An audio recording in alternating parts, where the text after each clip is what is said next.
Mesdames, Messieurs, merci d'être là aujourd'hui, ce matin. Et c'est une étape importante que nous allons franchir et que depuis plusieurs mois nous préparons. Parce que je suis en effet intimement convaincu que c'est en affrontant la réalité du monde que nous pourrons retrouver dans notre pays de l'espérance. Et c'est au fond notre défi aujourd'hui. J'entends certains qui pensent que notre pays est en déclin, que le pire est à venir, qu'au fond notre civilisation s'efface, et ils proposent le repli, la guerre civile ou les recettes du siècle dernier. J'en entends d'autres qui imaginent que la France peut continuer de descendre en pente douce, qu'au fond le jeu de l'alternance politique suffira à nous faire respirer et qu'en quelque sorte, après la gauche, la droite, et ainsi de suite, parce qu'on l'a toujours fait de la sorte, avec les mêmes visages, les mêmes hommes depuis tant d'années. Je suis convaincu que les uns et les autres ont tort. Parce qu'au fond, ce sont leurs modèles, leurs recettes qui ont simplement échoué.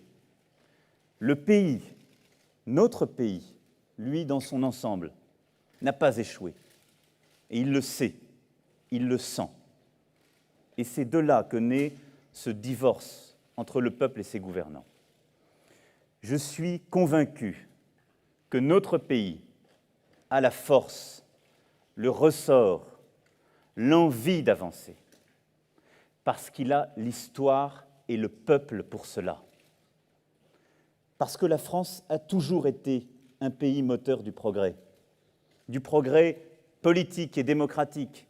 Quand la Révolution française, ici, a ouvert le monde nouveau et un chemin. Le progrès économique, quand nos ingénieurs, nos entreprises nous ont permis de créer des richesses nécessaires pour accéder à une vie meilleure. Du progrès social, parce que c'est dans notre pays que nous avons construit les protections qui allaient avec l'ère industrielle, qui ont fait longtemps notre fierté, qui ont suscité partout l'envie. Du progrès pour tous, quand nos gouvernants, nos pays, ont eu la force, après 3 guerres, de construire avec l'Allemagne et d'autres partenaires européens, cette Union européenne qui nous tient. Du progrès pour chacun. Parce que la France, c'est par-dessus tout un projet d'émancipation des individus, d'émancipation de la religion, des conditions d'origine. C'est un pays dans lequel, en partant de rien, le talent, l'effort doivent pouvoir mener à tout. Mais la France, aujourd'hui, est sortie du chemin du progrès. Le doute s'est installé. Depuis 40 ans, nous n'avons pas réussi à régler le problème du chômage de masse, la déprise des territoires, la langueur de l'Europe, les divisions internes allant jusqu'aux fractures se sont plus récemment établies. La France est bloquée par les corporatismes de tous ordres et, au fond, n'est plus à la hauteur de sa promesse. En même temps, nous sommes rentrés dans une ère nouvelle. La mondialisation, le numérique, le changement climatique, les inégalités croissantes de notre mondialisation, les conflits géopolitiques, le terrorisme, la crise démocratique des sociétés occidentales, le doute qui s'installe au cœur de nos sociétés, ce sont les symptômes d'un monde en plein bouleversement. Cette grande transformation que nous sommes en train de vivre, nous ne pouvons y répondre avec les mêmes hommes et les mêmes idées, parce qu'elle vient encore décupler nos doutes et nos faiblesses. Nous ne pouvons proposer simplement de réparer ou d'ajuster notre modèle. Cette grande transformation, elle a des aspects tragiques. Et nous devons être conscients de la gravité de l'histoire. et des moments que nous vivons. Mais elle a en même temps des opportunités, des promesses que nous devons saisir. Nous ne pouvons pas demander sans cesse aux Français de faire des efforts sans fin. Nous devons regarder ensemble la vérité en face, débattre de ces grandes transformations à l'œuvre et dire où nous voulons aller, dans quelle direction, par quel chemin, parce que le temps sera long qui nous y conduira, parce que tout cela ne se fera pas en un jour. Les Français sont conscients des nouvelles exigences de notre temps. Bien souvent, ils ne sont plus que leurs gouvernants. Ils sont moins conformistes, moins attachés à ces idées toutes faites qui n'assurent rien d'autre que le confort intellectuel de la vie politique. Face à ces défis, notre système politique est bloqué. Lorsque je dis cela, je n'accuse personne. Je ne parle pas des élus. Nombreux sont au contraire ceux qui, par leur dévouement, s'engagent pour le pays. Mais les appareils politiques, les logiques politiciennes paralysent aujourd'hui notre capacité d'aller de l'avant. J'ai vu de l'intérieur la vacuité de notre système politique qui empêche les majorités d'idées au motif qu'elles fragilisent les appareils, les partis traditionnels, les intérêts acquis, qui ne poursuit plus, au fond, l'intérêt général, mais son propre intérêt, qui a transformé la vie des Français en simple décor de son propre théâtre d'ombre. J'ai pu mesurer, ces derniers mois, ce qu'il en coûte de refuser les règles obsolètes et claniques d'un système politique qui est devenu le principal obstacle à la transformation de notre pays. Je sais ce que c'est. Je sais aussi que je continuerai à l'éprouver. Cela ne fait que renforcer ma détermination. Parce que ce système, je le refuse. Face à cela, je sais l'énergie du peuple français. Elle peut nous conduire à donner le meilleur de nous-mêmes. C'est cette énergie qui est aujourd'hui le quotidien des milliers d'associations qui font dans l'ombre le travail de tenir notre société ensemble. C'est cette même énergie qui donne leur force à tous ceux qui innovent, travaillent, produisent chaque jour. Si nous voulons avancer, faire réussir notre pays et construire une prospérité nouvelle, il nous faut agir. La solution, elle est en nous. Elle ne dépend pas d'une liste de propositions qui seront oubliées le jour d'après, qui changeront même parfois durant le temps de l'élection et qui sont au fond là pour ne pas être appliquées. Elle ne saurait émerger non plus de compromis bancal.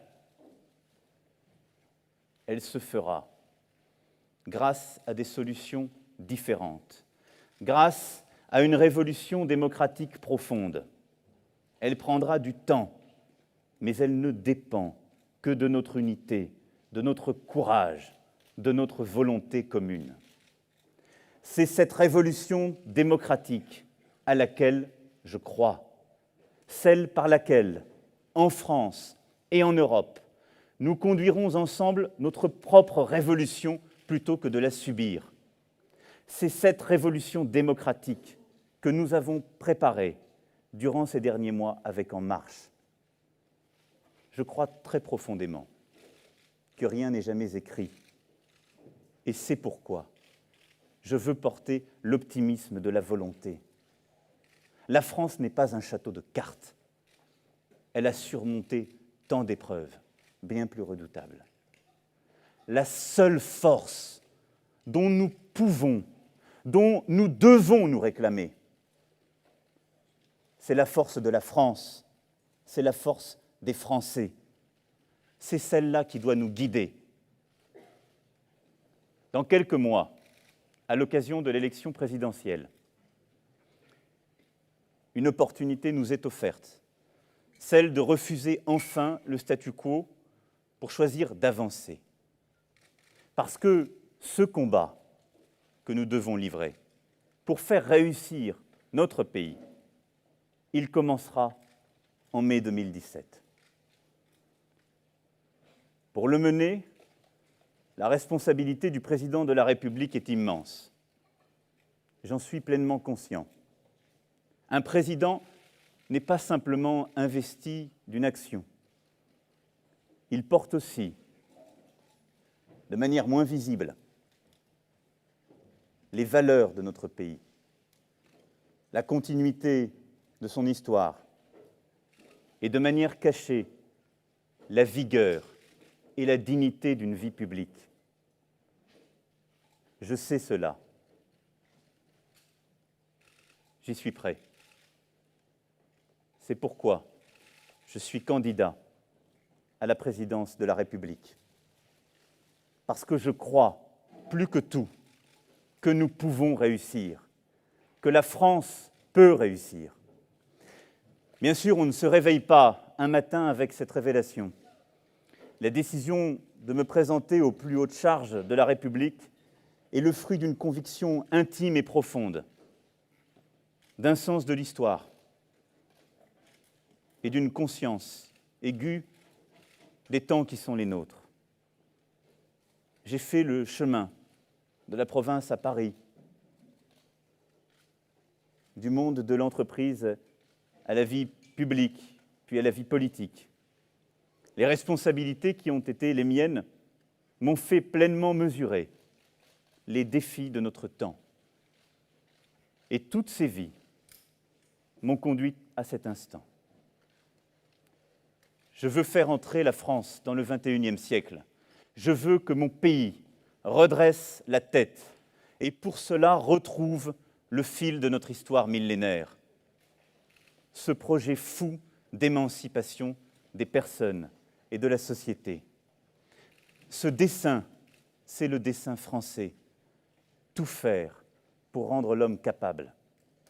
Je ne peux me résoudre à voir une France qui a peur, qui ne regarde que ses souvenirs, une France outrancière qui insulte et qui exclut, une France fatiguée, qui stagne et qui gère.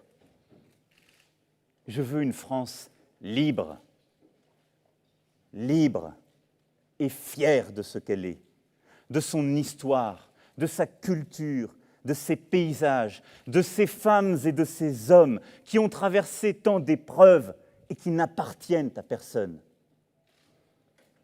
C'est pourquoi je place ma candidature sous le signe de l'espérance.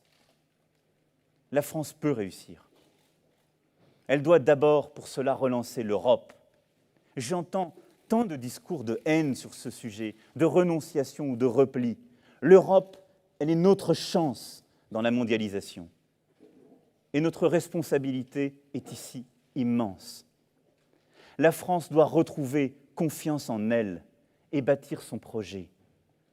Par le travail d'abord, qui émancipe chacun. Parce que c'est par le travail que nous construisons notre place dans la société. Il n'y a pas de fatalité aujourd'hui à ce qu'un jeune qui vient d'un quartier difficile, comme celui où nous nous trouvons, ne puisse pas trouver d'emploi, mais parfois même pas le droit à la formation. Et le lieu où nous sommes, à ce titre, n'a rien d'innocent. Et je ne peux accepter de la même façon que dans nos provinces, tant de Français aujourd'hui attendent pour travailler, ou ne puissent même plus vivre de leur travail dans la dignité. Le travail, c'est ce qui nous construit. Par l'investissement ensuite, l'investissement dans notre avenir, pour réussir cette révolution numérique, pour réussir le passage vers une autre économie, vers une autre société, pour former, pour aussi accompagner cette transformation climatique et énergétique. Par l'école et la transmission ensuite. Notre pays se redressera par sa jeunesse. Je sais que beaucoup doutent de la jeunesse. Ils ont tort. Il ne s'agit pas de lui faire des promesses. On lui en a trop fait. Il s'agit de transmettre notre culture, nos valeurs, et ainsi de permettre à tous les jeunes de construire librement leur avenir. C'est cela, croire en sa jeunesse. Bâtir notre projet par des nouvelles protections aussi. Car dans ce monde incertain, chacun doit être libre. Et nous devons pour cela protéger contre les risques de la vie, contre l'insécurité, garantir ces protections, la santé, la retraite pour les plus âgés. Parce qu'on ne construit rien de solide en laissant des millions de Français au bord du chemin. C'est cela, la vraie autorité. C'est cela, la crédibilité de l'État. Vous l'avez compris, je veux libérer l'énergie de ceux qui peuvent. Et dans le même temps, je veux protéger les plus faibles. Ce projet, nous devons aussi le bâtir par nos territoires. Nous avons des Frances aujourd'hui à réconcilier. Nos métropoles réussissent dans cette mondialisation. Il faut les y aider, les encourager, leur permettre de faire davantage. Elles sont notre chance. La France des quartiers a, elle, besoin de mobilité. Elle est aujourd'hui assignée à résidence. Alors, qu'elle veut réussir, qu'elle veut qu'au fond, nous permettions aux jeunes et moins jeunes d'accéder à l'école, d'accéder à la culture, d'accéder à l'emploi. La France périurbaine et la France rurale ont le droit de réussir, de se développer. Et pour ce faire, nous devons aussi leur permettre d'aller de l'avant, investir et laisser faire. Cette France-là le veut, cette France le peut. Je veux une France qui croit en sa chance, qui risque, qui espère, qui n'admet jamais la rente indue ou le cynisme repu. Je veux une France entreprenante, où chacun choisit sa vie, où chacun peut vivre de son travail, et une France qui considère les plus faibles. J'ai pour cela une confiance indéfectible dans les Français. L'enjeu n'est pas pour moi aujourd'hui de rassembler la gauche. Il n'est pas pour moi aujourd'hui de rassembler la droite. L'enjeu est de rassembler les Français. Car cette transformation de notre pays, cela n'est pas un combat contre quelqu'un, contre un camp, contre une partie de la France. C'est un combat pour nous tous, pour l'intérêt général, pour nos enfants. Ce combat, c'est celui que nous conduirons ensemble. Cette révolution démocratique, je ne pourrai la mener à bien qu'avec vous. J'en appelle aujourd'hui à toutes les femmes et les hommes de bonne volonté. J'en appelle aujourd'hui à toutes celles et ceux qui, dans notre pays, croient dans la réconciliation de la liberté et du progrès. J'en appelle aujourd'hui à toutes celles et ceux qui ne veulent pas simplement guetter dans la pénombre une lueur d'espérance, mais qui veulent l'incarner. Car c'est notre vocation profonde. Et je n'en sais de plus belle. Vive la République et vive la France.